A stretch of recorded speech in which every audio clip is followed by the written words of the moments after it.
Vous rêvez d'une nouvelle maison, d'un investissement sûr ou de simplifier la gestion de vos biens? Mapiol est la solution. Grâce à nos services adaptés à vos besoins, Mapiol vous accompagne à chaque étape de votre projet immobilier. Mapiol, c'est aussi la plateforme immobilière entièrement digitale qui s'adapte à vos préférences et à vos sélections pour vous recommander des propriétés qui répondent le mieux à vos critères. Avec Mapiol, simplifiez-vous la vie en bénéficiant de nos différents offres et services immobiliers, notamment l'achat, la vente, la construction, la location, le financement et l'investissement. Bénéficiez également d'un accompagnement juridique expert pour sécuriser vos transactions et déléguer la gestion de vos biens en toute confiance. Également, simplifiez vos démarches administratives grâce à notre expertise. Mapiol, c'est la solution globale, accessible et transparente à tous vos besoins immobiliers. Mapiol, l'immobilier en un clic.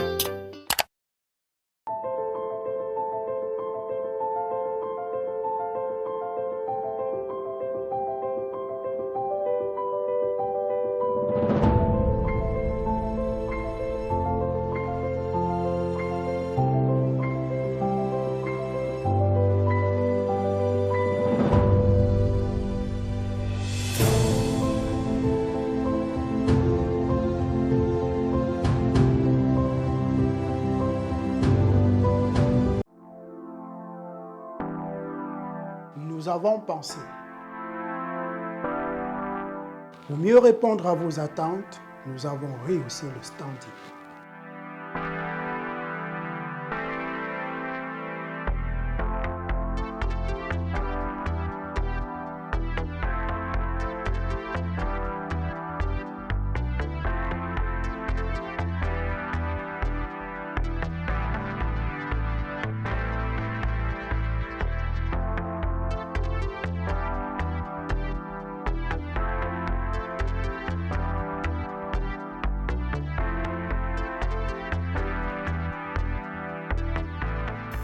Hotel Le Quai d'Orsay, better than what you imagine.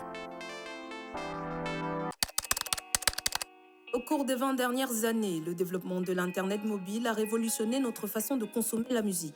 Si en 2002, le CD représentait 90% des revenus du marché musical, aujourd'hui, le streaming, c'est 2/3 des revenus engrangés. Le monde change et pour vous accompagner, LOG Music Entertainment est une agence de distribution digitale qui permet aux artistes et labels de distribuer leur musique à travers le monde sur plus de 250 plateformes de streaming telles que Boomplay, Spotify ou encore Apple Music. Alors n'attendez plus et rejoignez la nouvelle ère, musicalement vôtre.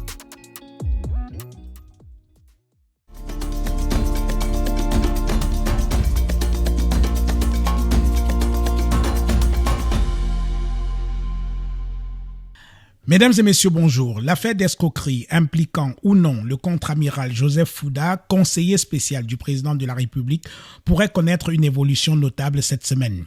Thierry Enom, l'homme qu'Hervé Parfait Mbapou présente comme celui par qui il a fait la connaissance du contre-amiral, a été arrêté et est gardé à vue au groupement de gendarmerie du centre.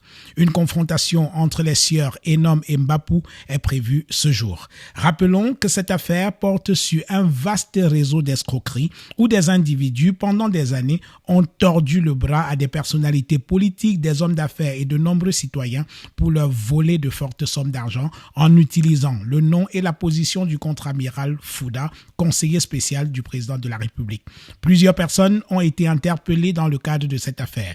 Des agents des renseignements, une fonctionnaire de la présidente de la République et une nièce de la première dame du Cameroun. Ils ont tous, depuis lors, été libérés. Deux thèses s'affrontent dans cette affaire sulfureuse.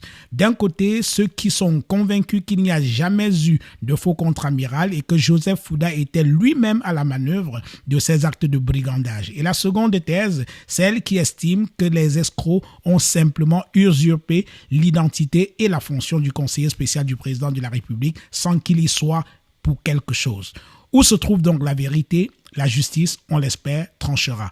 Mais en attendant, Naya TV a décidé de donner la parole à l'un des principaux protagonistes de l'affaire, Hervé Parfait Mbapou, qui dit sa part de vérité.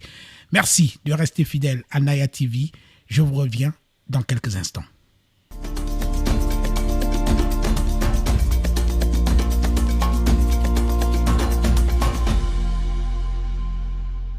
Hervé Parfait Mbapou, bonjour. Bonjour, monsieur Jean-Bruno Taï. Merci d'avoir accepté notre invitation. Vous êtes attendu ce matin par les enquêteurs dans l'affaire qui vous oppose au contre-amiral Joseph Fouda, conseiller spécial du président de la République pour une histoire d'escroquerie et de diffamation. Alors, est-ce que vous vous rendrez à cette convocation? Je ne vais pas me rendre à cette convocation pour 3 raisons. Je n'ai pas peur de me rendre à cette convocation, mais il faut respecter la loi. La première raison pour laquelle je ne vais pas me rendre au groupement de gendarmerie, c'est que j'ai porté plainte contre le lieutenant-colonel Ndongo pour torture. D'ailleurs, lundi passé, mes avocats ont déposé une autre plainte sur le ministre délégué à la Défense, M. Joseph Betty Assomo. La deuxième raison, c'est que j'ai récusé également l'unité de gendarmerie qu'est le groupement. Parce que ils sont aux ordres. Ils ont un parti pris. On ne peut pas être juge et parti. Et comme je l'ai dit, j'ai porté plainte pour torture. Bon, la troisième raison, c'est que nous sommes à l'instruction, il y a l'ouverture de l'instruction judiciaire au niveau du tribunal militaire pour les faits dont nous avons été placés en détention. Oui. Et avons été libérés 21 jours plus tard sous main levée d'office. Alors, on ne peut pas être à l'instruction et des gendarmes posent des actes alors qu'il n'y a pas une commission rogatoire du juge d'instruction. On ne peut pas me porter plainte pour une même affaire dans la même juridiction. Ce n'est donc pas possible. Donc, vous ne vous rendrez pas à cette convocation ce matin et dites-vous, vous n'avez pas peur de la justice, mais est-ce que toutes les récriminations que vous donnez sur la procédure, vous n'auriez pas pu les faire pendant votre audition? J'ai expliqué, mes avocats ont expliqué, mais ici, il ne s'agit pas de la justice. Ici, c'est un règlement de compte. Cette histoire tournait à une histoire de règlement de compte. Il n'y a pas de respect de la loi, il n'y a pas de respect pour de la justice, il n'y a pas de respect pour les droits humains. On ne respecte rien en fait. Vous ne pouvez pas vous-même accepter qu'une affaire est pendante, il y a l'ouverture, l'instruction judiciaire est ouverte au tribunal militaire avec les mêmes personnes pour les mêmes faits et on revient encore me porter plainte pour les mêmes faits. Donc, pour vous, il y a un vice qui vous oblige à ne pas vous rendre à cette convocation. Oui, comme je disais tantôt, j'ai porté plainte contre le lieutenant-colonel Ndongo pour torture. Donc, vous voyez très bien qu'il n'est pas apte à gérer une affaire qui me concerne parce qu'il a un parti pris, il est aux ordres, il fait partie de mes bourreaux. Donc, la loi m'autorise à récuser le groupement. Donc, j'use simplement de la loi pour récuser le lieutenant-colonel Ndongo de cette affaire. Aussi simple que ça. Il y a la police, il y a plusieurs unités de police. C'est une affaire de diffamation qui n'est donc pas une affaire du tribunal militaire. Alors, il n'empêche, il y a eu une évolution dans l'enquête au sujet de cette affaire avec l'interpellation il y a quelques jours et de monsieur Thierry Enom qui est en ce moment en garde à vue. Et Thierry Enom que vous avez souvent présenté comme l'homme par qui vous avez fait connaissance avec le contre-amiral Joseph Fouda. Sauf que, Hervé Parfait Mbapou, Thierry Enom dit ne pas vous connaître. Bon, je n'ai pas la preuve formelle que Thierry Roland Enom l'a dit. J'ai lu aussi sur les réseaux sociaux. L'arrestation de Thierry Roland Enom me pose d'abord un problème parce que lorsque j'ai été interpellé le 20 juin et que j'ai passé 68 jours de garde à vue, le groupement de gendarmerie n'a pas daigné chercher Thierry Roland Enom. Je ne sais pas pourquoi. Après être sorti de prison et que le tribunal militaire a recommencé l'instruction judiciaire, que la gendarmerie décide comme ça unilatéralement d'aller encore chercher Thierry Roland Enom, alors qu'il y a peu de temps, quand j'étais gardé là-bas abusivement et arbitrairement et séquestré, torturé, les mêmes gendarmes pouvaient faire le déplacement pour aller chercher Thierry Roland Enom à Douala, puisqu'il ne se cachait pas, on savait là où il était. Alors, et quand Thierry Hennom dit qu'il ne vous connaît pas, comment réagissez-vous à cela? Parce que semble-t-il, il a déclaré aux enquêteurs ne pas vous connaître et ne pas vous avoir mis en contact avec le contre-amiral Fouda. Bon, je pense ce que j'ai lu, c'est qu'il a dit ne m'avoir pas donné le numéro. Bon, ne pas me connaître, ce serait suicidaire parce que je peux facilement prouver que je connais bien Thierry Roland Hennom. Je le connais, il me connaît très bien. Alors, dites-moi, Hervé Parfait Mbapou, connaissez-vous et l'avez-vous déjà rencontré, oui ou non, le contre-amiral Joseph Fouda? Oui, je ne cesserai jamais de le dire, je connais parfaitement bien le contre-amiral Joseph Fouda. Aujourd'hui, plusieurs personnes, même pendant les enquêtes, il y a un enquêteur qui m'avait posé la question de savoir, est-ce que vous avez une photo avec le contre-amiral Joseph Fouda? Et j'ai dit à cet enquêteur que je connais plusieurs personnalités de la République, des officiers supérieurs, des ministres, des directeurs généraux, des personnes dont tout le monde rêve d'avoir une photo. Je vais prendre l'exemple de Samuel Eto'o. Je connais Samuel Eto'o depuis le 16 avril 2024. Avant d'être interpellé le 20 juin, j'ai rencontré M. Samuel Eto'o une dizaine de fois au moins. Je n'ai jamais fait de photo avec Samuel Eto'o. Je n'ai même pas permis que ceux qui m'accompagnaient fassent une photo avec Samuel Eto'o. Je vais prendre l'exemple du lieutenant-colonel Aïssi, qui est mon ami. Je le connais depuis qu'il est capitaine. Je n'ai pas de photo avec le lieutenant-colonel Aïssi. Je n'ai même pas de photo avec le chef de division Sémile, le colonel Bankui, qui s'est connu notoirement qu'il est un père pour moi. Il vient chez moi à la maison, je vais chez lui, je vais au bureau et tout. On n'a pas de photo. Je ne peux pas, j'en passe. Je connais plein de directeurs généraux, plein de ministres, mais je n'ai pas de photo avec eux. La photo n'est pas une preuve. Les gens font les photos avec la première dame lors des vœux alors qu'ils ne connaissent pas la première dame. La photo n'est pas une preuve que vous connaissez quelqu'un. Et puis moi, je ne suis pas de nature à faire des photos pour les publier, pour me faire voir. Non, je ne fais jamais ça. Comment expliquez-vous donc que le contre-amiral, par la voix de l'un de ses avocats, ait expliqué que le contre-amiral ne vous connaissait pas, qu'il ne vous a jamais rencontré non plus? Comment expliquez-vous qu'il vous renie aujourd'hui? Bon, pour commencer, Thierry Atangana n'est pas avocat. C'est quelqu'un qui a échoué le concours d'entrée au barreau. Il a même échoué la licence en droit. Et il n'est pas avocat. C'est l'usurpation. Bon, disons son conseil, le conseil du contre-amiral. Très bien, là c'est bien le conseil, parce que n'importe qui peut être conseil, voilà. Bon, je ne connais pas Thierry Atangana, il ne me connaît pas. Bon, il fait le job pour lequel il est payé. Je ne sais pas quelles sont les accointances qu'il y a entre ces personnes. J'ai été moi-même surpris des déclarations de Thierry Atangana qui dit des choses sans me connaître. Il ne me connaît pas. Bon, le contre-amiral Fouda, je le connais, je signe, je persiste et je confirme que je le connais bel et bien. Donc, ce ne sont pas les aboiements de quelqu'un qui raconte n'importe quoi, qui vont faire en sorte que je change ce que je dis. Alors, vous êtes quand même, l'affaire aujourd'hui, revenons quand même sur cette affaire, c'est une vaste histoire d'escroquerie où on a utilisé le nom du contre-amiral Joseph Fouda pour estorquer de l'argent à de nombreuses personnalités, parfois même des membres du gouvernement, a-t-on appris des sources proches de l'enquête. Alors, qu'est-ce que vous dites aujourd'hui? Est-ce que c'est un faux contre-amiral ou alors c'est le vrai contre-amiral qui a utilisé sa position pour estorquer de l'argent aux gens? Je confirme encore que c'est bel et bien le contre-amiral Joseph Fouda. Il n'y a pas de faux contre-amiral Fouda.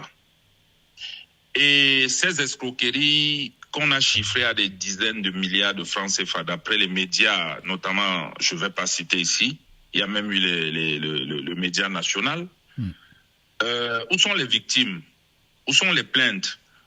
Vous n'allez quand même pas me dire qu'une affaire qui a été autant médiatisée pendant des mois à l'international, tout comme au Cameroun, sur les réseaux sociaux, les gens n'ont pas vu, il n'y a pas de plaignant. Alors, Monsieur Jean-Bruno Tagne. Oui. Mais comment est-ce que vous entrez... Oui, quel est le rôle que vous avez joué dans cette histoire d'escroquerie en complicité, puisque vous dites que il n'y a pas de faux contre-amiral, que c'est bien le contre-amiral Joseph Fouda qui a utilisé le fameux numéro de téléphone par lequel de nombreuses personnalités ont estorqué l'argent. Ça veut dire que vous étiez son complice dans cette vaste opération d'escroquerie? Quand on parle de complicité, ça veut dire que c'est quelqu'un qui sait que voilà ce que nous menons comme activité et j'accepte de jouer un rôle en échange d'une quote-part. Oui. Je n'ai jamais, je dis bien jamais, été complice du contre-amiral Fouda pour escroquer les gens. J'ai travaillé avec un responsable, proche collaborateur du chef de l'État, avec dévouement et loyauté. J'étais à son service et je faisais ce qu'il me demandait. Donc, il n'a jamais été question que j'aille escroquer les gens. Dans mes différentes interventions, notamment les messages vocaux, où j'ai eu à parler d'escroquerie, c'est parce que il y a des personnes qui ont payé, qui ont donné de l'argent pour des services, mais les services n'ont pas été rendus et l'argent n'a pas été restitué et il n'y a même pas eu intention de restituer cet argent. Ils sont nombreux, je peux les citer. Allez-y. D'ailleurs, non, je ne vais pas les citer ici. Je dis, nous sommes à l'instruction, une ouverture d'instruction au tribunal militaire. Oui. Je ne veux pas entrer dans le fond du dossier. Je vais les citer, je vais citer toutes ces personnes là-bas. Je tiens à rappeler que en 2020, le président de la République du Cameroun a instruit une enquête chez monsieur le délégué général à la Sûreté nationale, le Pathias Mbagangele, entre le contre-amiral pour moi pour des motifs de diffamation et menaces mineures. Menaces simples. Oui. Suite à une lettre que le contre-amiral Fouda avait écrite au président de la République, me concernant.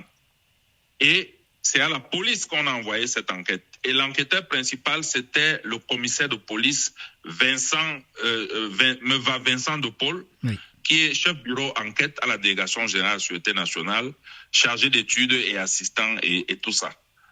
Donc j'ai été entendu pendant des mois par des enquêteurs chevronnés de la police.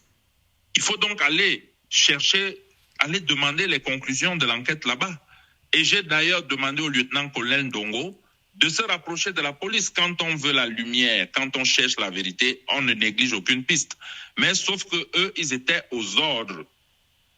Il n'était pas question de chercher la vérité. Non, pas du tout. Alors pas du tout, mais alors pas du tout.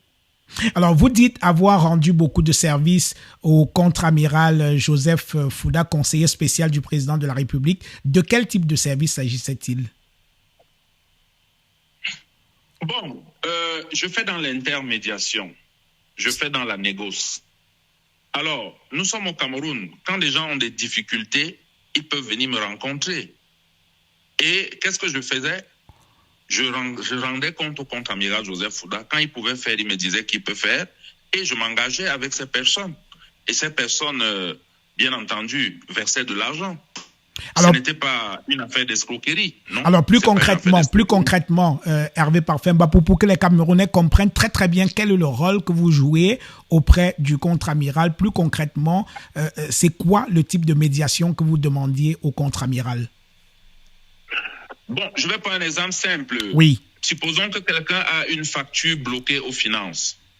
Vous savez comment ça se passe au Cameroun? C'est un peu difficile parfois quand il n'y a pas d'intervention pour régler un certain nombre de dossiers. Donc, quand les gens viennent vers moi, nous discutons.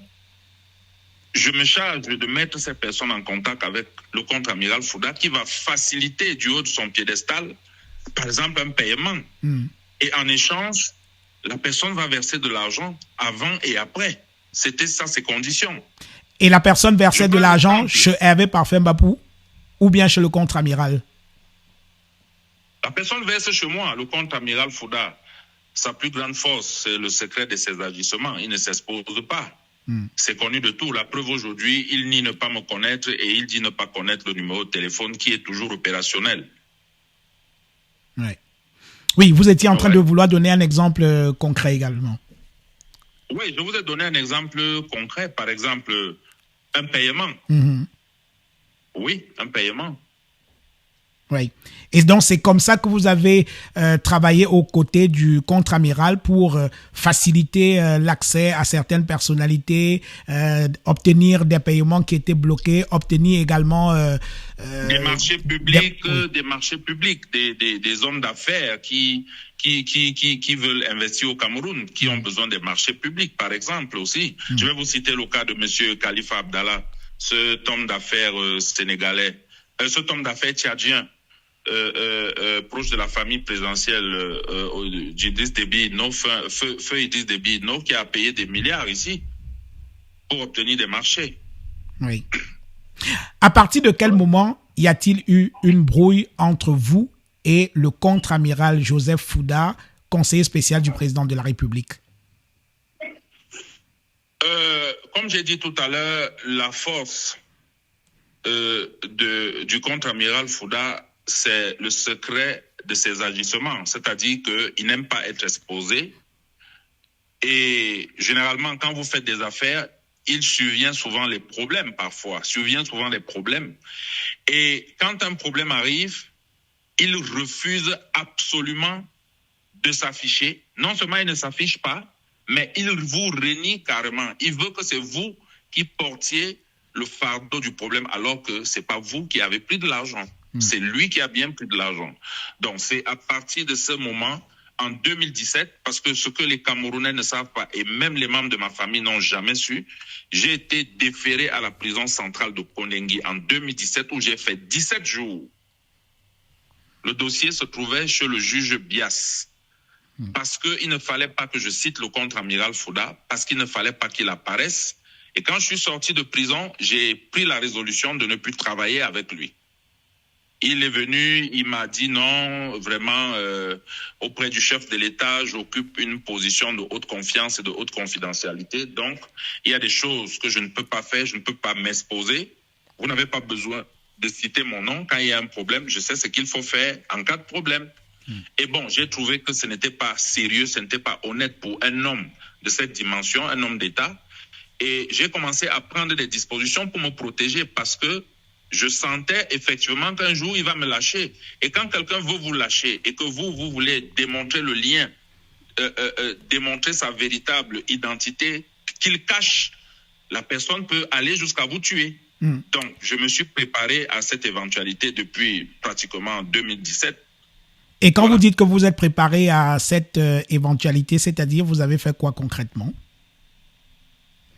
J'ai commencé systématiquement à enregistrer nos conversations, nos communications, et j'ai gardé pas mal de documents, des vidéos.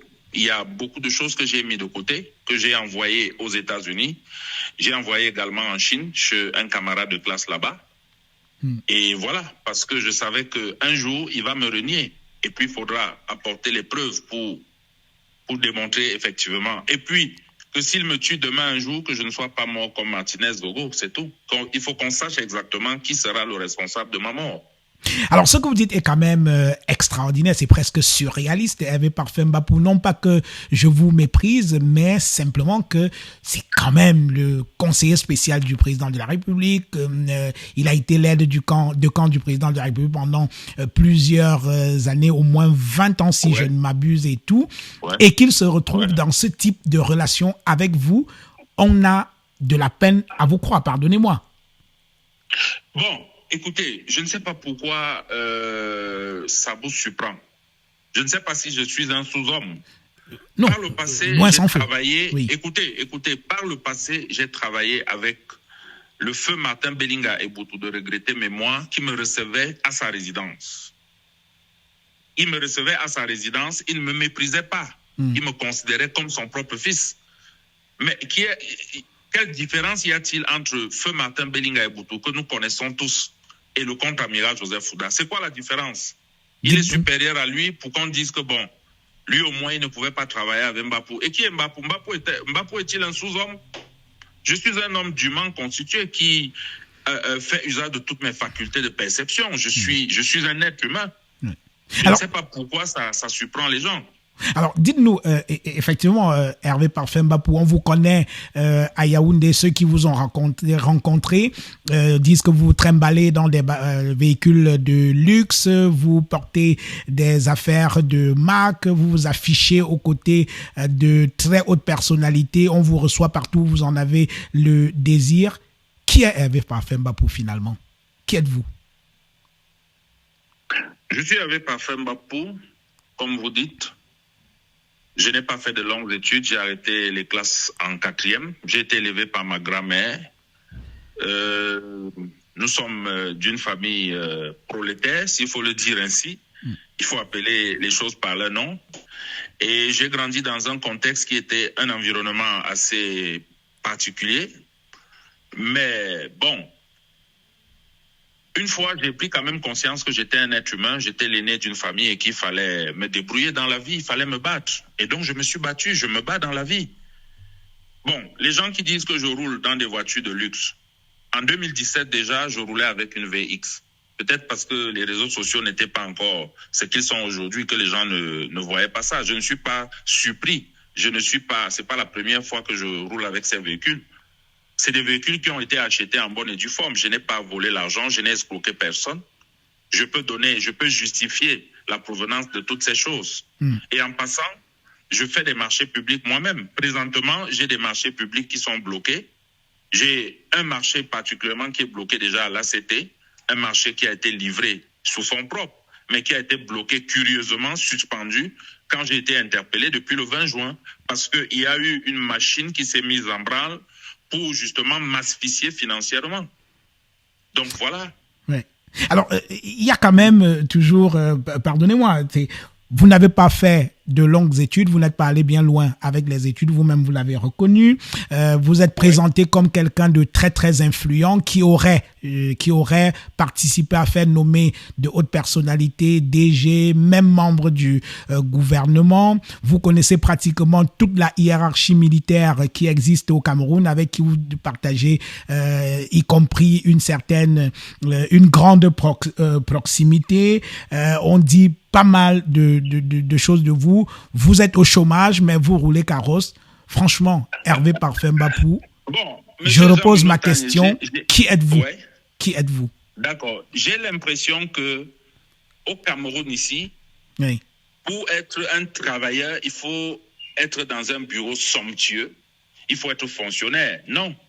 Un chômeur, c'est quelqu'un qui ne fait rien. Je tiens d'abord à vous rappeler que travaillez depuis quoi? Oui, depuis 2017, oui, j'ai investi sur plus de 25 hectares de piments et de plantains. Donc, je ne suis pas un chômeur. Non, je ne suis pas un chômeur. Je travaille. Je ne prends pas mes établissements pour les afficher sur les réseaux sociaux comme les gens affichent partout. Non, je travaille. C'est ce que les gens ne savent pas. Je travaille. Oui. Je viens de vous prendre un exemple que j'ai livré des marchés qui sont bloqués, qui n'ont pas évolué. Mais c'est pas ça un travail. Qu'est-ce qu'il faut faire comme travail? Il faut s'asseoir dans un bureau, être directeur général, inspecteur des impôts, ou je ne sais pas trop quoi. Je ne sais pas qu'est-ce que les gens entendent parler par chômeur. Alors, vous avez passé 21 jours, si je ne m'abuse, de détention préventive à la prison centrale de Kondengui.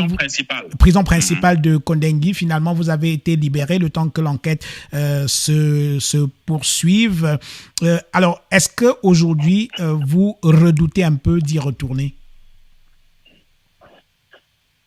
Toute personne redoute de retourner en prison. Il n'y a personne qui peut dire aujourd'hui qu'elle ne redoute pas de retourner en prison ou d'aller en prison. Non, c'est un passage, c'est pas la fin du monde. En prison, beaucoup de responsables y sont et beaucoup sont sortis et ils sont devenus des personnes responsables sur tous les plans politiques, économiques et autres.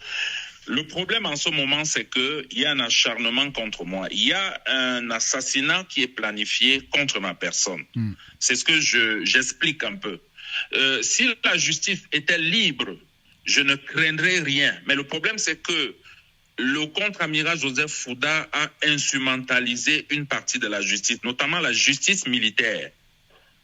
Comment pouvez-vous croire qu'un lieutenant ou un lieutenant-colonel ou un colonel puisse se tenir devant le contre-amiral Fouda, qui a rang de général de brigade et qui est conseiller spécial du président de la République et qui est là-bas depuis un certain nombre d'années avec tout le trafic d'influence et tout, vous pensez qu'il y a un colonel qui va réellement s'asseoir et dire que oui, en réalité, ce monsieur a tort?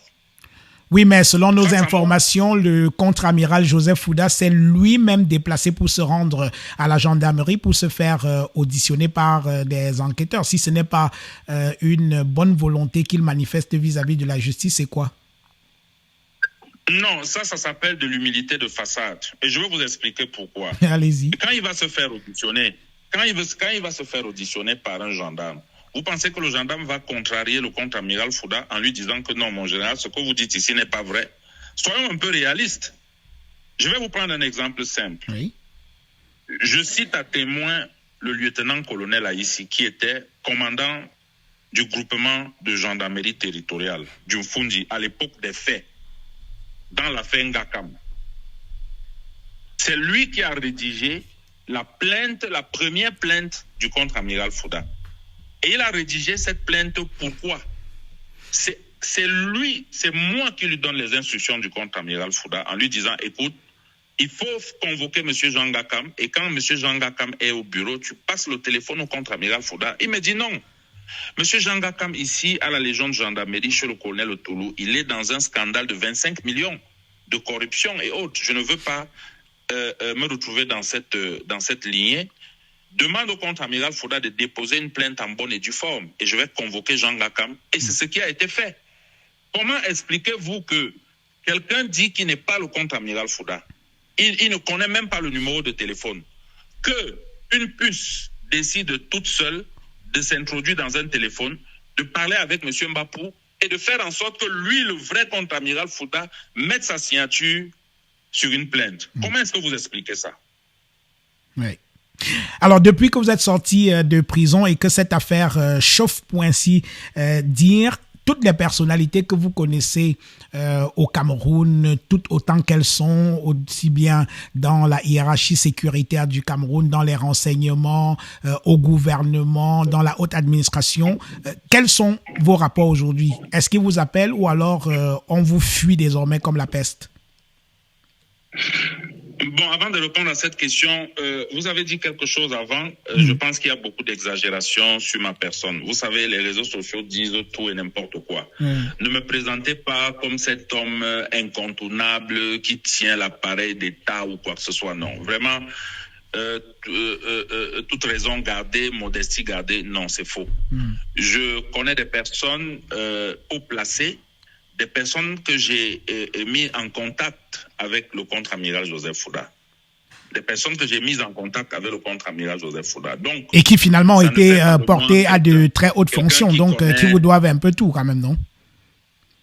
Pardon? Et des personnes que vous avez mises en contact avec le contre-amiral Fouda et qui finalement ont été nommées à des hautes fonctions. Donc ça veut dire que ces personnes vous doivent un peu tout, non? Bon, en fait, pour être nommé, il y a des conditions qui sont requises quand même. Donc, ce n'est pas moi qui fixe ces conditions. Une personne vient me voir et me présente son dossier. Mon rôle, c'est de mettre la personne en contact avec le contre-amiral Fouda. Le reste, ça ne me regarde plus. Oui. Oui.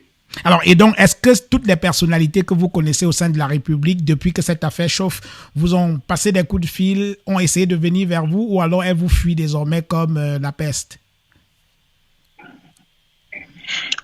Oui. C'est une très bonne question. Non, je n'ai pas de contact avec les gens.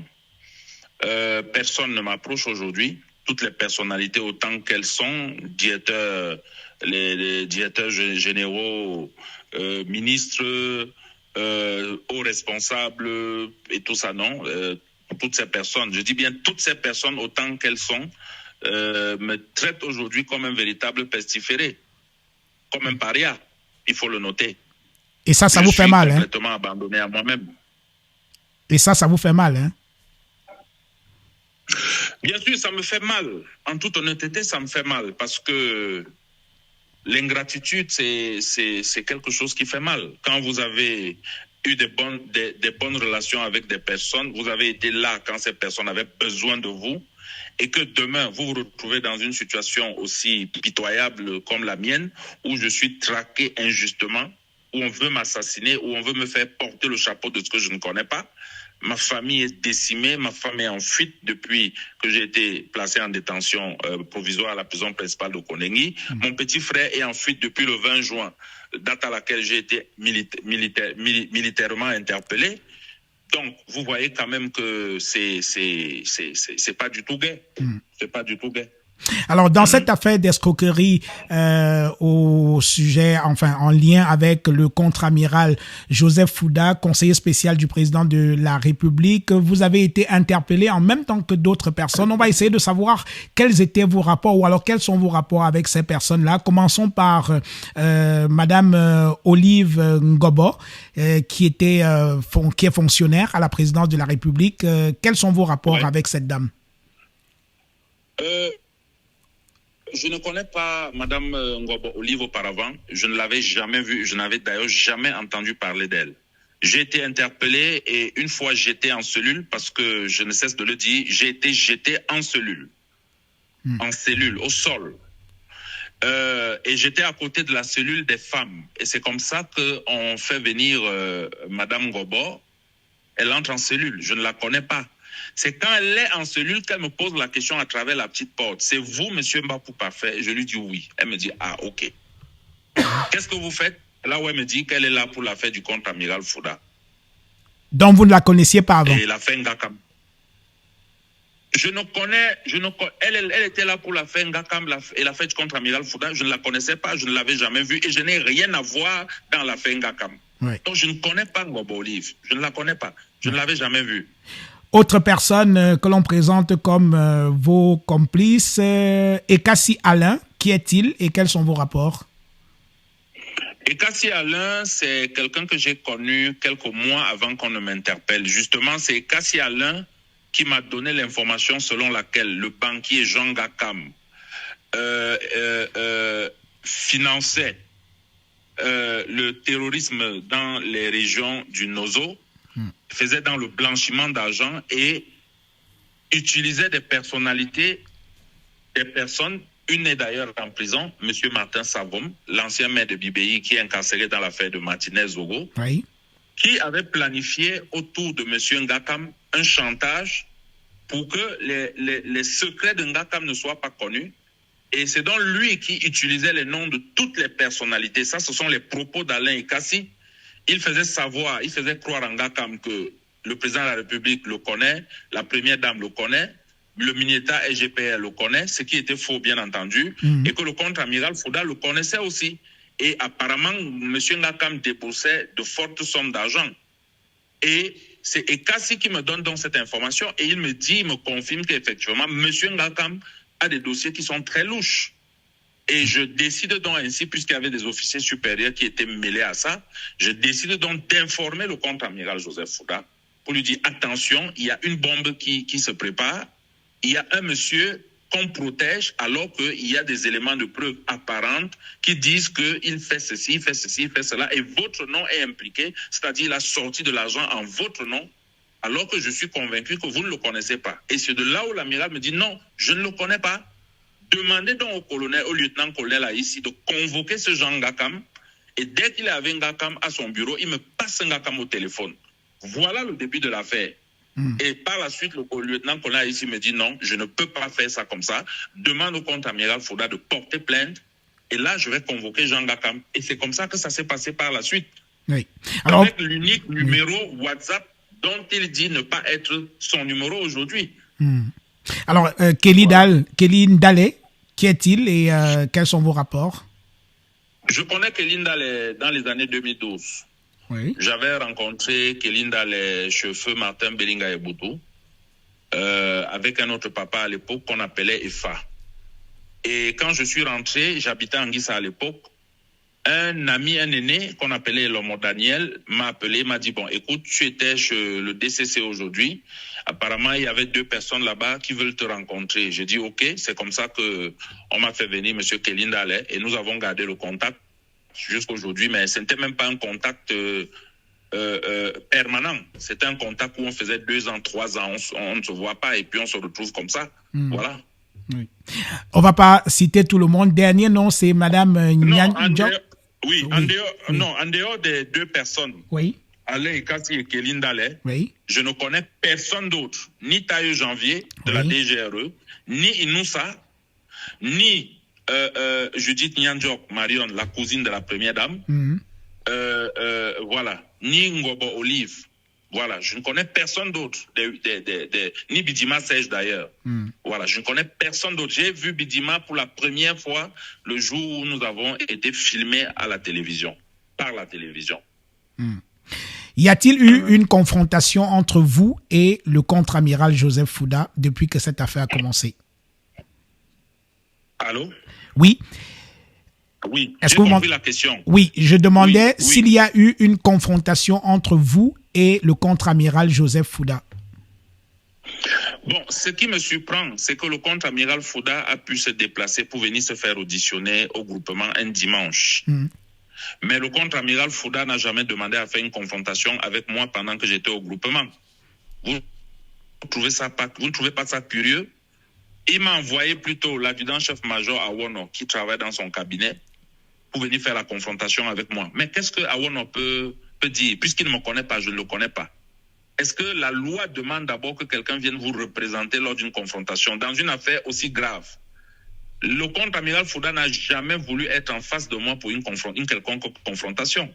Comment se fait-il que c'est au sorti de prison, l'ouverture, l'instruction judiciaire est en cours, et c'est là où lui, il estime maintenant qu'il faut qu'il revienne porter plainte pour les mêmes faits. Pour les mêmes faits. Ça n'a pas de sens. Alors, votre situation, elle est quand même assez critique, Hervé Parfait Mbapou. C'est-à-dire que Thierry Enom, que vous dites être celui par qui vous avez fait la connaissance du contre-amiral, semble-t-il dit qu'il ne vous connaît pas. Le contre-amiral lui-même dit qu'il ne vous connaît pas. Vous êtes cuit, hein? Oh, non, monsieur Jean-Bruno Tanier, je vais vous dire quelque chose. Si je ne connaissais pas le contre-amiral Joseph Fouda, je n'aurais jamais été mis en liberté. Jamais de la vie. Et maintenant, Thierry Roland Enom peut dire ce qu'il veut. Je sais comment on traite les gens au groupement. Je peux imaginer qu'il n'est pas libre de lui-même. Mais est-ce que le même Thierry Roland Enom va encore nier, n'avoir pas mis le PDG d'Afrique Média, Justin Tagou, en contact avec le même numéro? Il va aussi nier ça? Ou alors M. Justin Tagou va aussi entrer dans la corruption pour dire « Oh non, je ne connais pas Thierry, il ne m'a jamais donné un tel numéro. » Ou alors M. Mbombok Matip, qui a été un ami de Thierry Roland Enom. Thierry Roland va aussi dire que non, je ne le connais pas, je ne lui ai jamais dit que je connais le contre-amiral Fouda et que je travaille pour lui. Non, arrêtons un peu ça. C'est une mascarade judiciaire. Je dis bien ceci. Cette affaire demande l'intervention d'Interpol. Il faut l'expertise de la police internationale parce qu'il y a des personnes qu'il faut interpeller à tout prix. Il y a So Almami qu'il faut interpeller, il est au Sénégal. Il y a encore Sophie Valérie qu'il faut interpeller. Il y a plusieurs personnes qu'il faut interroger. Il y a le colonel Motogo, ancien commandant des forces spéciales, celui qui a mis le contre-amiral en contact avec le banquier Jean Gakam. Il faut aussi qu'on les auditionne. C'est-à-dire, si on est vraiment à la recherche de la vérité, il faut qu'on aille jusqu'au bout. Il ne faut pas que des gens viennent faire du trafic d'influence. En fait, ce que je peux te dire ici maintenant, M. Jean-Bruno Tanier, c'est que ce n'est pas la vérité qu'on recherche. Ce n'est pas la vérité qu'on recherche parce qu'à plusieurs reprises, lors d'une confrontation téléphonique entre le contre-amiral Joseph Fouda, je dis bien confrontation téléphonique, c'est-à-dire il était à Genève. Nous étions à la première région de gendarmerie chez le général Toungé Elias. Il y avait le lieutenant-colonel Aïssi, il y avait le lieutenant-colonel Ndongo, il y avait le colonel Otoulou, il y avait moi-même et il y avait cette lieutenant Nanga qui servait de secrétaire. Le contre-amiral Fouda a dit des choses qui n'étaient pas vraies, mais personne n'a voulu tenir compte de ça. Il a dit, par exemple, qu'il n'a jamais eu de contact avec le lieutenant-colonel Aïssi par WhatsApp, mais qui n'a appelé le lieutenant-colonel Aïssi une seule fois dans sa vie par le numéro du fixe de son bureau. Ce qui est archi faux. Ça veut dire qu'on peut sortir les appels du mois de février pour vérifier effectivement si le contre-amiral Fouda a un jour appelé le colonel ici par le fixe de son bureau. Et ce n'est pas que le contre-amiral Fouda se trompe, il le répète à corps et à tue-tête, même au tribunal militaire là-bas, il l'a dit dans cette déclaration que non, je n'ai parlé qu'avec ce monsieur via mon numéro du bureau, c'est-à-dire le fixe qui est connu. On n'a pas demandé une réquisition pour vérifier si ce qu'il disait était vrai. Le lieutenant-colonel ici est formel. C'est moi qui l'ai mis en contact avec le contre-amiral Fouda alors qu'il était encore capitaine. Ce n'est qu'avec le numéro, le seul et unique numéro de téléphone. J'ai beaucoup de personnes que je vais convoquer. Écoutez, monsieur Jean-Bruno Taille, le colonel Fouda, ancien directeur de matériel militaire, oui. On l'a auditionné à la délégation générale à la Sûreté nationale en présence du colonel Bancu, chef division C1000, autorisé par le ministre Joseph Béti Assomo, dans le cabinet du patriarche ministre Somba Gangele. C'était par rapport à quoi? Mais c'était par rapport à une histoire avec le contre-amiral Fouda. Le même colonel Fouda a eu des problèmes parce qu'il a voulu donner des voitures au contre-amiral Fouda en tant que diplomatie. Mais le contre-amiral Fouda ne voulait pas que son nom apparaisse. Une fois que son nom est apparu, il a dit non, ce n'est pas moi, je ne le connais pas. Je peux convoquer le ministre de la Défense qui connaît cette histoire. Donc, je ne suis pas là pour éclabousser les gens. Je ne suis pas là pour mettre les gens en difficulté. Je suis là pour lutter pour que la vérité soit dite. Parce que je suis au milieu d'un système où on ne veut pas que la vérité soit dite, où on veut protéger le contre-amiral Fouda. Et pour ça, je dois mourir. Je peux vous dire aujourd'hui qu'il y a un assassinat qui est planifié. Voilà pourquoi j'ai requis les services d'un avocat, Philippe Zeller, un avocat français, qui va arriver ici dans les prochains jours. Et c'est une âme de bonne volonté. Quelqu'un que j'ai aidé quelque part, qui se rappelle, mais qui ne veut pas que je l'expose ou je cite son nom, qui va payer les frais de cet avocat, qui est déjà au courant qui va se constituer dans les jours qui suivent. Parce que je suis en danger. Je crie qu'on veut m'assassiner, mais personne ne fait rien, personne ne dit rien. C'est assez curieux. Alors, on parle de plusieurs dizaines de personnes qui ont été escroquées par le contre-amiral Fouda ou alors quelqu'un qui se faisait passer par le contre-amiral Fouda. La justice en décidera et des sommes folles sont évoquées, des sommes qui tutoient le milliard. Est-ce que vous confirmez? Ce n'est pas des sommes qui tutoient le milliard. Ce sont des sommes qu'on estime à des dizaines et des dizaines de milliards. Par exemple, lors de l'interview du lieutenant-colonel Dongo, il a dit, c'est sur les médias partout, que tenez-vous tranquille, l'un d'eux, c'est-à-dire parlant de nous, qui avons été arrêtés et présentés aux médias comme étant les gangsters, l'un d'eux a escroqué pour des questions d'exonération de poissons, de carburant et autres, 1,5 milliard à un homme d'affaires. 1,5 milliard. Un mensonge grotesque. Écoutez-moi, un mensonge. Parce que le lieutenant-colonel Dongo savait très bien que parmi nous là, il n'y a personne qui a pris 1 milliard, plus exactement 1,430 milliard à un homme d'affaires. C'est Nkoro Tiang qui est l'épouse de So Almami. So Almami qui est comme un fils du contre-amiral Fouda, dont le numéro de téléphone que le contre-amiral Fouda utilise est au nom de So Almami. Je ne sais pas si vous comprenez un peu. Oui. Voilà, et cette fille est en fuite. Le groupement a laissé expressément que cette fille quitte le Cameroun. C'est après, quand elle est partie, qu'on a lancé une interdiction de sortie du territoire. Personne de nous n'avait quelque chose à voir avec le 1,430 milliard. Puisque le maire lui-même, puisque c'est de lui qu'il s'agit, Samen Patrick, maire de Konsamba deuxième, avait filmé cette fille quand elle venait prendre de l'argent. Et on m'a donné cette photo au groupement, on m'a demandé, est-ce que tu connais cette fille? J'ai dit oui, je la connais. C'est Nkoro Tiang Sophie Valérie. C'est elle qui reçoit l'argent à Dakar. Des centaines de millions en son nom, ou alors elle vient prendre au Cameroun en devise. Elle prend un vol, elle vient récupérer, avec Nadirou Diallo et autres. Et je vais vous rappeler quelque chose, monsieur Jean-Bruno Tagne. La chose la plus facile dans une enquête, c'est de suivre l'argent. La chose la plus facile dans une enquête, c'est de suivre l'argent. Personne ne veut suivre l'argent, parce que l'argent va nous montrer exactement qui est le véritable responsable et commanditaire. Mais on refuse. On refuse de suivre ces pistes. Vous voyez, So Almami n'est pas inquiété. On ne demande pas à Interpol son expertise. On ne demande pas au juge d'instruction de faire une commission rogatoire, saisir la justice sénégalaise pour qu'on mette So à disposition. Comme ça, on saura exactement il y aura la vérité. Oui. Et puis, là où nous sommes, mes avocats et moi, nous sommes en train de réfléchir parce que nous allons nous-mêmes saisir l'Interpol. Nous allons nous-mêmes saisir l'Interpol aussi. Parce que c'est un scandale. C'est pas une petite affaire. C'est un scandale parce que le véritable commanditaire veut absolument se cacher. Il ne veut pas décliner son identité. Il fait tout pour que la vérité ne sorte pas. Donc, voilà pourquoi je dis que on veut m'assassiner. Et pour chuter dans ce volet et vous donner la parole pour ne pas être très long aussi. Je vous en prie. Le contre-amiral Fouda a déclaré au tribunal militaire qu'il a appris que je me plains qu'on veut m'assassiner. Alors, il ne souhaite pas qu'on m'assassine et qu'on mette ça sur lui. Et donc, ma place est en prison parce que c'est en prison que je serai protégé. Comment pouvez-vous écouter une telle absurdité, M. Jean-Bruno Taille? Comment est-ce que le contre-amiral Fouda ne s'acharne pas à savoir? D'après lui, il ne me connaît pas. Pourquoi ne cherche-t-il pas à savoir la preuve en main que, effectivement, M. Mbapou est en contact avec quelqu'un? Par alchimie, on accepte que ce n'est pas lui. Pourquoi ne dit-il pas que mes cherche qui est le contre-amiral Fouda? Parce que cet enfant est donc une victime. Mais comment s'acharne-t-il contre moi? Est-ce que les gens ne réfléchissent pas et ne comprennent pas qu'il veut simplement me faire taire? Plusieurs milliards estorqués à des citoyens.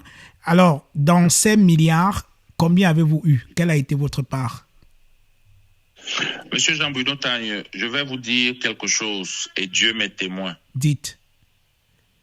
Je n'ai jamais rien eu de la part du contre-amiral Fouda.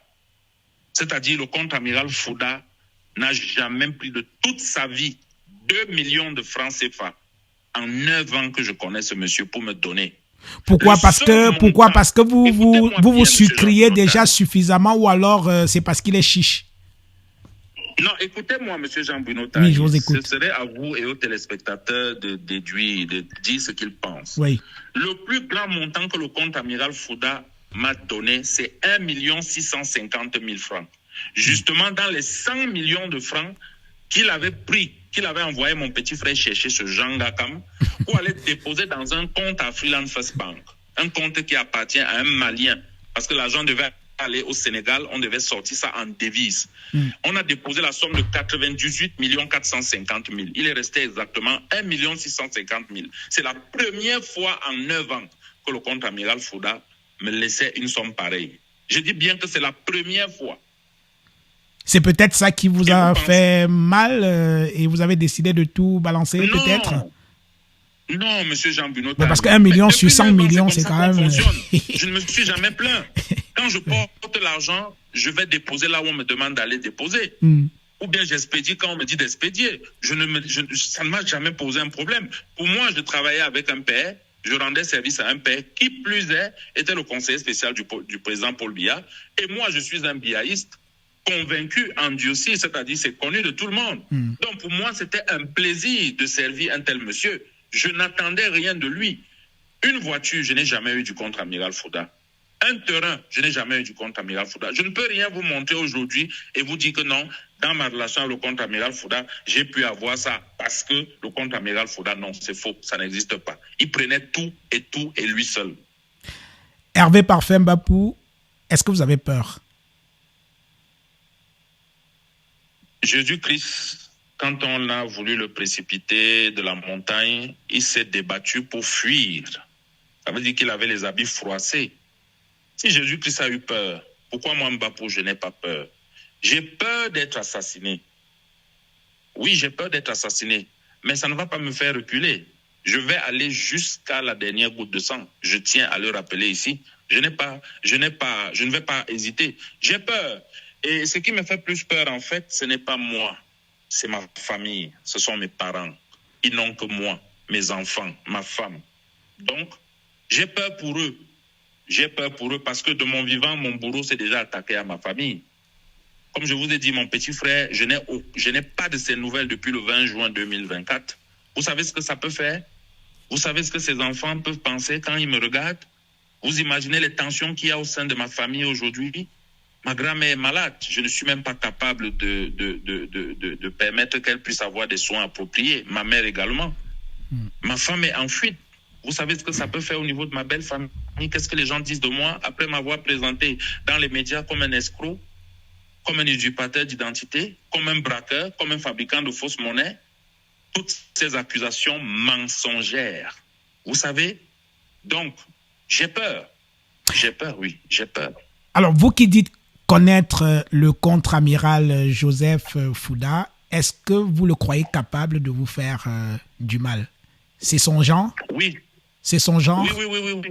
Franchement? Oui, c'est son genre. Vous savez, je ne voudrais pas qu'on dise ici que j'ai encore diffamé. Parce que vous savez, il a porté plainte contre Boris Berthold. Il a porté plainte contre Patrice Noma et moi pour diffamation. Il a encore porté plainte contre Rémi Ngono et moi. Je n'ai jamais vu un homme d'État se comporter comme ça. Vous n'allez jamais voir le ministère SGP tourner partout dans les parquets pour porter plainte aux gens pour diffamation. Pourtant, oui, mais ce n'est pas parce qu'on est une personnalité qu'on doit accepter de se faire insulter sans rien dire. Hein. Donc, oui. Pardon? Oui, allez-y. Voilà, donc, je ne voudrais pas qu'on dise que non, il y a une nouvelle plainte contre M. Jean-Bruno Tagne et M. Mbapou. Je peux prouver devant un tribunal que le contre-amiral Fouda est capable de telles pratiques. Je prends pour preuve M. Khalifa Abdallah. Khalifa Abdallah est vivant. On peut le faire revenir ici. Il va vous dire le contre-amiral a voulu l'assassiner. D'ailleurs, c'est dans nos conversations. C'est des communications qui seront rendues publiques très bientôt. Oui. Il en est capable.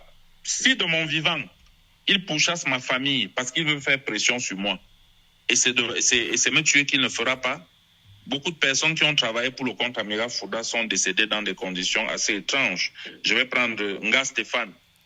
Nga Stéphane qui avait le bureau à Bastos, qui me pourchassait justement, qui avait même demandé qu'on m'empoisonne, qu'on me tue. Il travaillait pour le contre-amiral Fouda, il est décédé. Thierry Ndong, qui travaillait pour le contre-amiral Fouda, est décédé.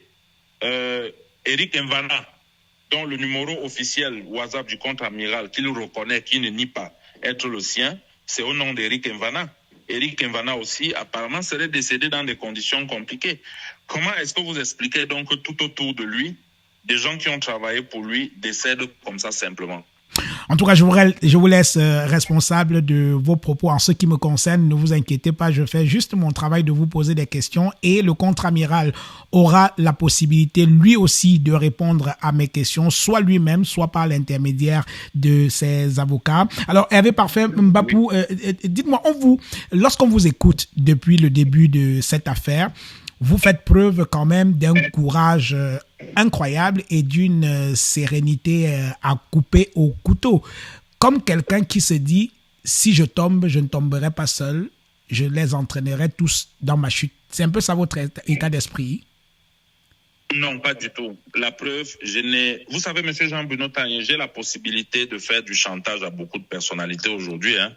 Mais ce n'est pas ce que Mbapou est. Oui. Non, parce que les gens m'ont toujours présenté comme un maître chanteur. J'ai beaucoup de personnalités avec qui j'ai traité, dont je détiens même des vidéos. Et pourquoi je détiens des vidéos, vous allez me poser la question.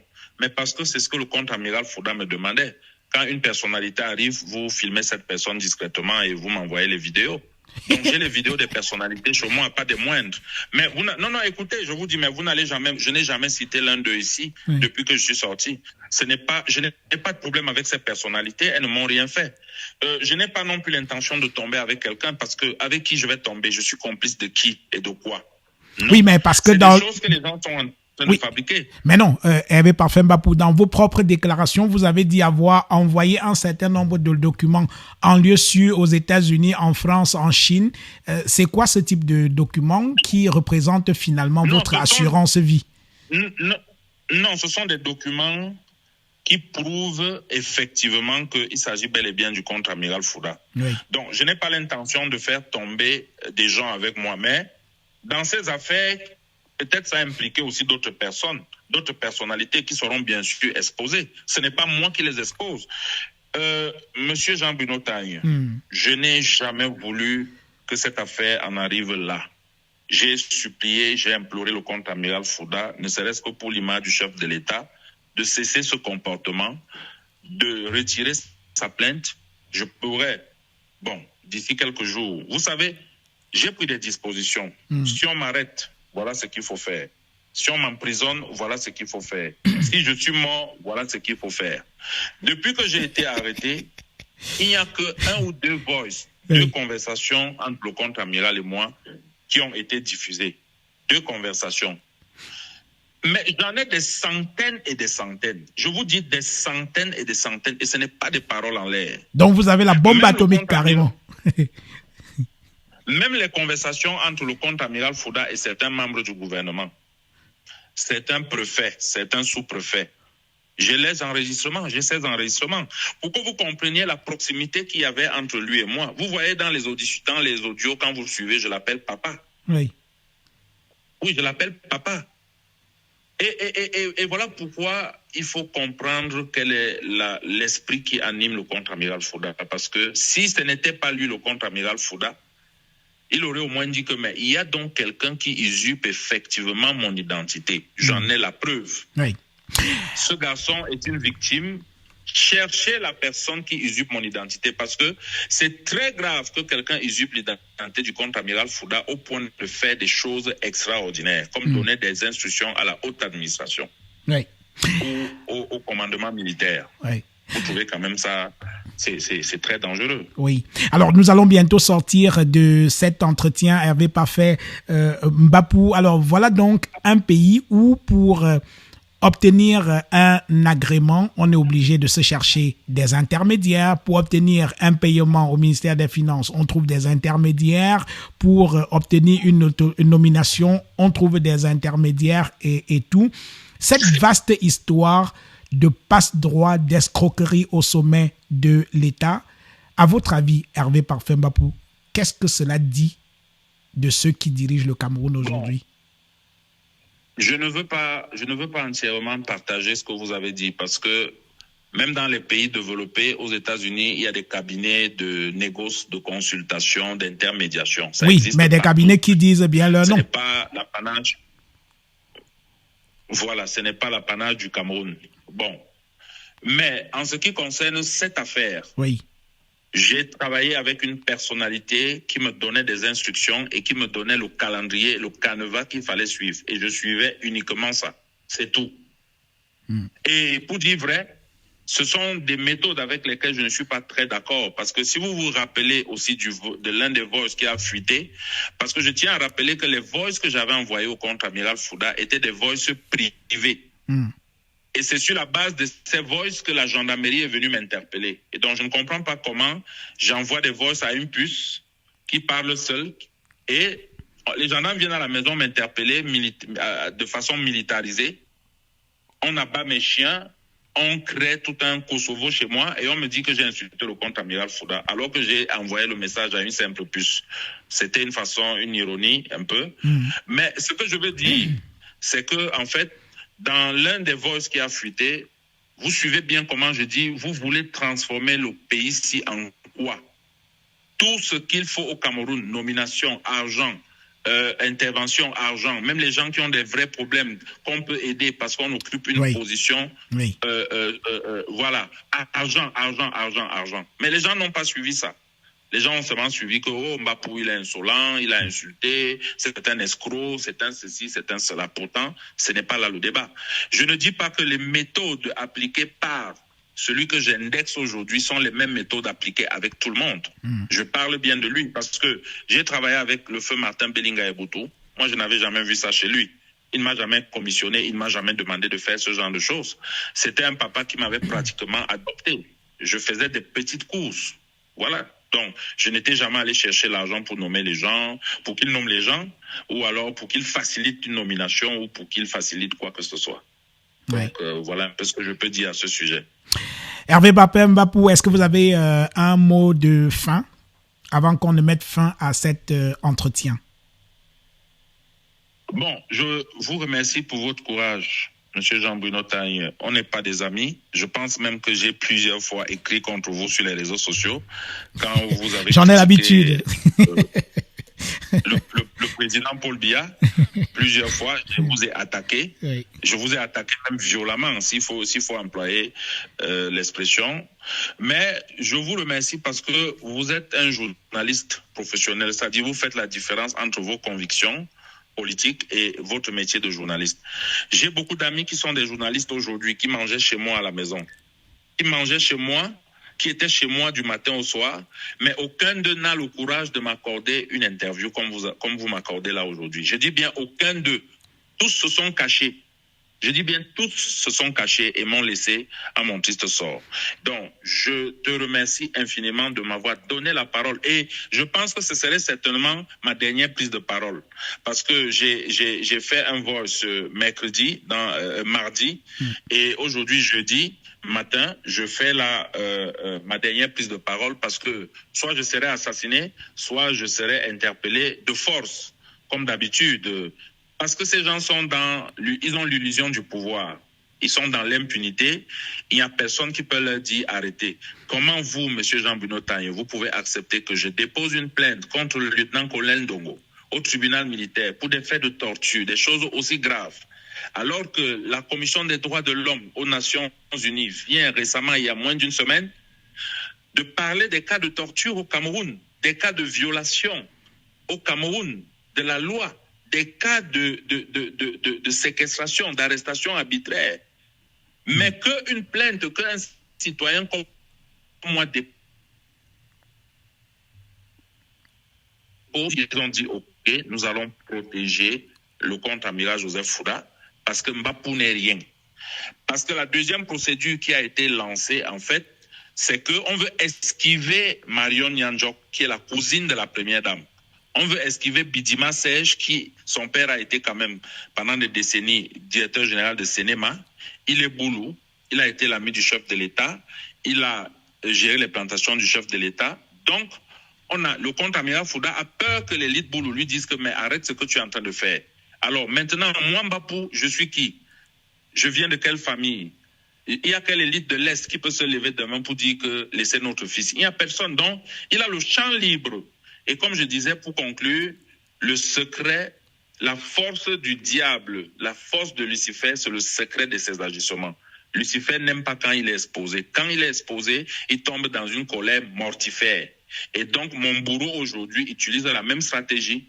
Il a gardé secret son identité, caché sa véritable identité, travaillé avec des intermédiaires pour nier le moment venu. Mais là, il y a un lien qui est en train de se tisser. Il faut qu'il fasse tout ce qu'il peut faire pour rester blanc. Voilà de quoi il est question. On en reste là. Hervé Parfait Mbapou, merci. Et écoutez, bon courage pour la suite de l'affaire qui vous oppose au contre-amiral Joseph Fouda, conseiller spécial du président de la République pour une histoire d'escroquerie, de diffamation et j'en passe. Merci d'avoir accepté cet entretien avec Naya TV. Merci à vous. Bonne soirée. Merci.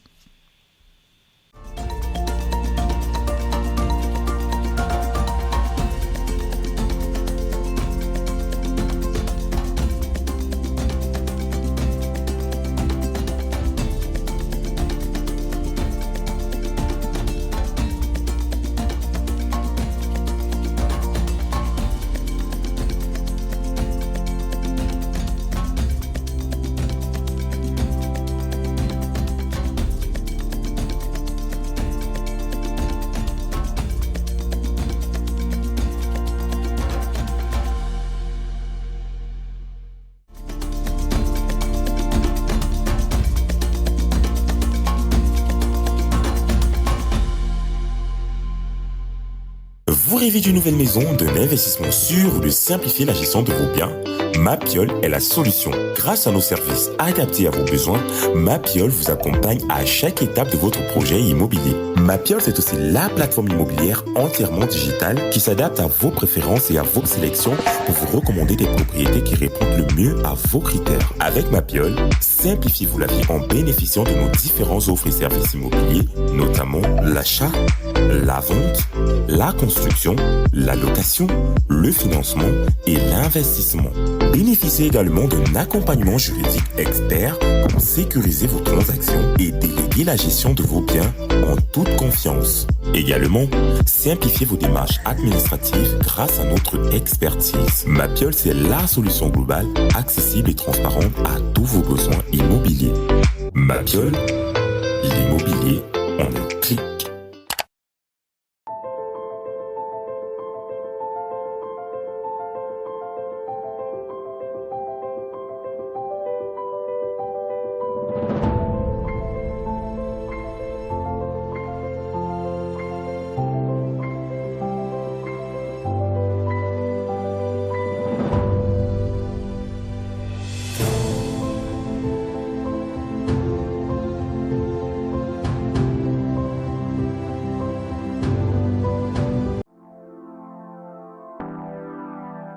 nous avons pensé. Pour mieux répondre à vos attentes, nous avons rehaussé le standing.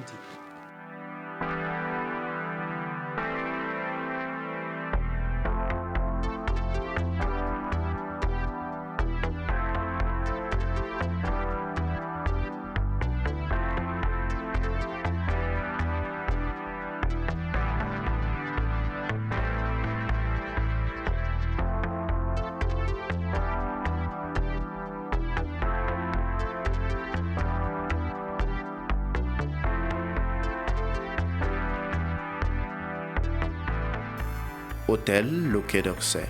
Better than what you imagine.